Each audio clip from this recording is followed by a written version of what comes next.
Welcome to chapter 8 lesson 58। এই লেসনে আমরা superlative কম্প্যারিজনের ব্যাপারে শিখব। আগের লেসনে আপনাদের নিশ্চয়ই মনে আছে যে আমরা কিভাবে কম্প্যারেটিভ বা সুপারলেটিভ ফর্ম করতে হয় সেটি শিখেছি। এখানে সুপারলেটিভ ফর্মের আমরা ছোট্ট একটা রিভিউ দিব এবং তারপর আমরা সুপারলেটিভের আরও বিস্তারিত দেখব। এর আগে আমরা দেখেছিলাম এই লেসনে কিভাবে কম্প্যারেটিভ এবং সুপারলেটিভ তৈরি করতে হয়। তার আগে সুপারলেটিভের ছোট্ট রিভিউ, যেটা বলছিলাম যে সাধারণত এক সিলেবল হলে আমরা ইএসটি যোগ করে সুপারলেটিভ করি এবং একাধিক সিলেবল হলে মোস্ট ব্যবহার করে, অর্থাৎ শুরুতে দ্য মোস্ট ব্যবহার করে আমরা সুপারলেটিভ করি।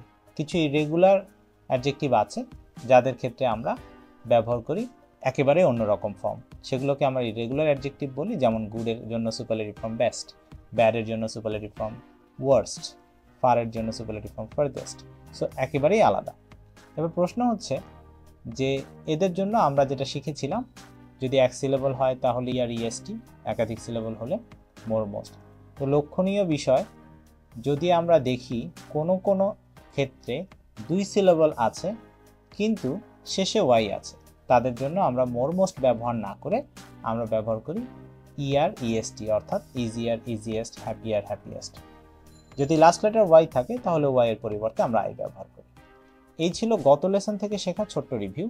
এবারে আমরা কিছু অ্যাডজেক্টিভ যেগুলোর আমরা কম্প্যারেটিভ ফর্ম শিখেছিলাম আগের লেসনে, সেই অ্যাডজেক্টিভগুলো আমরা সুপারলেটিভ ফর্ম কভার করার চেষ্টা করব। আপনাদের নিশ্চয়ই মনে আছে আমরা টলার, মোর ফেমাস, হটার, বিজিয়ার এগুলো শিখেছিলাম। এখন সেগুলোকে আমরা ব্যবহার করে সুপারলেটিভ ফর্ম কেমন হয় সেগুলো দেখার চেষ্টা করব। অর্থাৎ এদের আমরা শিখে রেখেছিলাম, এবার যদি আমরা সুপারলেটিভ ব্যবহার করি তাহলে কেমন হয়। স্ট্রং এর জন্য কম্প্যারেটিভ ফর্ম যেমনটা আমরা বলেছিলাম, কম্প্যারেটিভ ফর্ম স্ট্রঙ্গার এবং সুপারলেটিভ ফর্ম স্ট্রংগেস্ট। আমরা ক্লাসিফাই করার কথা ছিল যে অ্যাডজেক্টিভগুলো সরাসরি ইআর বা ইএসটিতে হবে তাদেরকে, এবং যে অ্যাডজেক্টিভগুলো সরাসরি মোর বা মোস্ট দিয়ে হবে। তাহলে আমরা একটা কুইক লুক দেওয়ার চেষ্টা করি। ঠিক একইভাবে ফাস্ট, লো, হাই, নিউ, চিপ, ক্লিন এবং ওল্ড, এদের সবারই সুপারলেটিভ ফর্ম করার জন্য আমরা ইএসটি যোগ করে সুপারলেটিভ করব। অর্থাৎ fastest, lowest, highest, newest, cheapest, cleanest and oldest. Expensive এবং আরও কিছু অ্যাডজেক্টিভ আছে যেগুলোর জন্য আমরা দ্য মোস্ট ব্যবহার করে সুপারলেটিভ করব। উদাহরণগুলো আরেকবার দেখা যাক।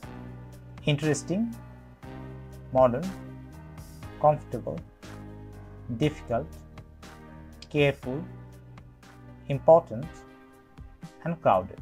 এদের কম্প্যারেটিভ ফর্ম বা সুপারলেটিভ ফর্ম যদি আমরা লক্ষ্য করি, এক্সপেন্সিভের সুপারলেটিভ ফর্ম মোস্ট এক্সপেন্সিভ।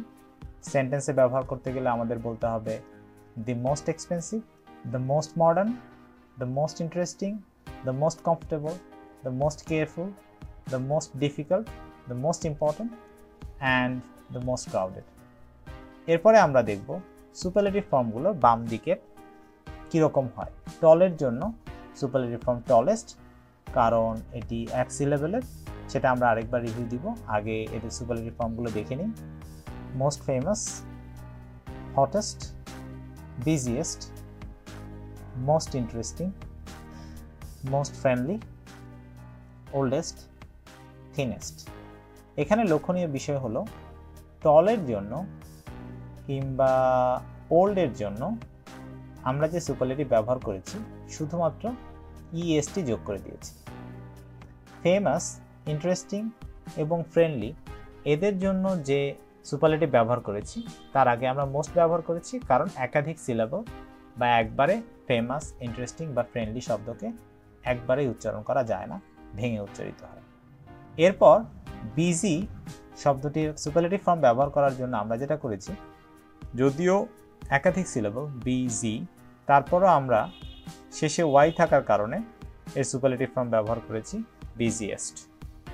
অর্থাৎ একে আমরা মোর বিজি ব্যবহার করি নাই, কারণ শেষে ওয়াই আছে। ওয়াইয়ের পরিবর্তে আই এবং শেষে ইএসটি যোগ করে বিজিয়েস্ট করা হয়েছে। সো এই ছিল সুপারলেটিভ চেঞ্জ। আমি আবারও বলবো, যদি এই চ্যাপ্টারে কারো কোথাও কনফিউশন থাকে তাহলে ঠিক আগের লেসনটি অর্থাৎ কম্পারেটিভ এবং সুপারলেটিভ যেখানে আমরা একসাথে শিখেছি সেই লেসনটি আরেকবার রিভিউ দিতে। Thank you very much. That's the end of lesson 51।